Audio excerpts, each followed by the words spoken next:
Hi, I'm Sarah Franklin from In the Buff Wellness, and you might know me from a lot of my carnivore content. I am a big fan of a ketogenic carnivore lifestyle. This is finding the right level of fat burning for you. Most people find me because of fat loss, but if you are not in good metabolic health, then you don't actually have good health. So it starts with fat loss. We get rid of dangerous visceral body fat that causes inflammation and other chronic diseases, as well as doesn't make you feel your best because you're not confident and don't feel like yourself. So these are some of the biggest mistakes that I see as a nutritionist when people are on a carnivore diet. So first is overdoing treats, snacks, dairy, cheese. So those are the big things that you need to eat meat. You need to eat whole animal foods, meat, steak, eggs, fish, all the cuts, what you enjoy. And you need to eat them at meals. So if you're constantly snacking because, hey, it's a carnivore food, I should be okay, or I want this, or you're getting cheese and pork rinds and jerkies and trying all of these concoctions that I'm going to make a cake because it's carnivore and I can eat it.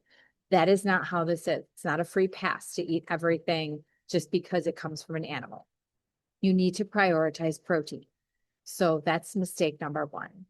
Number two is overdoing fatty coffees.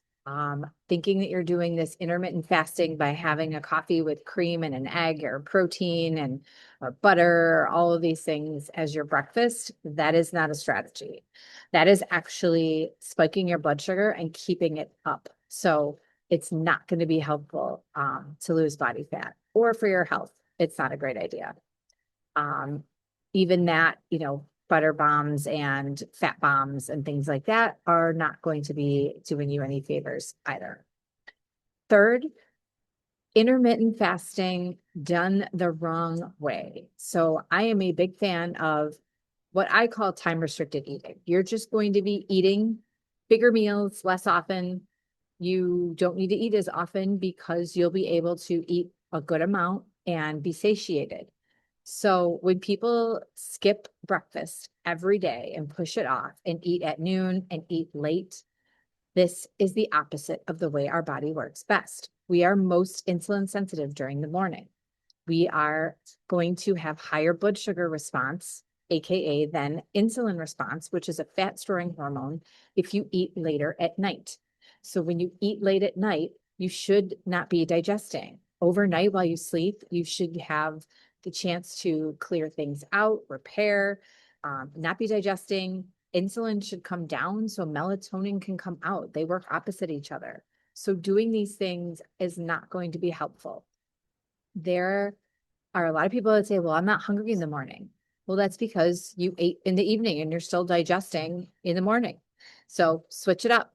It may not be as I would say it's not what you want to hear, but it's too bad. It's how it works. So I will give it to you straight, and you should not be eating big meals late at night or doing OMAD every day. That is not going to get you to your goals. It's going to slow things down. You cannot get all you need from a protein standpoint in one meal daily. That is going to completely mess things up. So, one meal a day, OMAD, for those that don't know, is not a way and not a strategy. Can it be used from time to time? Yes, but done correctly. But it's not a daily thing, especially at night. Um, and then, yeah, the other things I would say are just the wrong types of movement. People think you need to burn calories, lift heavy, go hard, run, burn, do the spin class, do all the weights, do it every day. This is going to be too much as well. So you need to work out smarter, not harder. Be efficient, build muscle, lose fat. And that's kind of a little bit of a teaser of everything that I cover. I work with clients one-on-one, as well as have an on-demand program all about fat loss in Carnivore Unlocked. So if you're ready to stop guessing and wondering what macro ratio you should eat, or how much fat, or how much protein, or high fat, or low fat, or high protein, low protein, this is how you figure it out. I teach you how much your body needs by looking at your body feedback. This is not about someone else and what they do. It is about what your body needs based on what is happening with your metabolism, your activity level, your nutrition. So this is the foolproof way to know and to confirm fat burning by tracking real data. And that is how we get fat loss. So if you're interested, comment carnivore below or check out inthebuffwellness.com.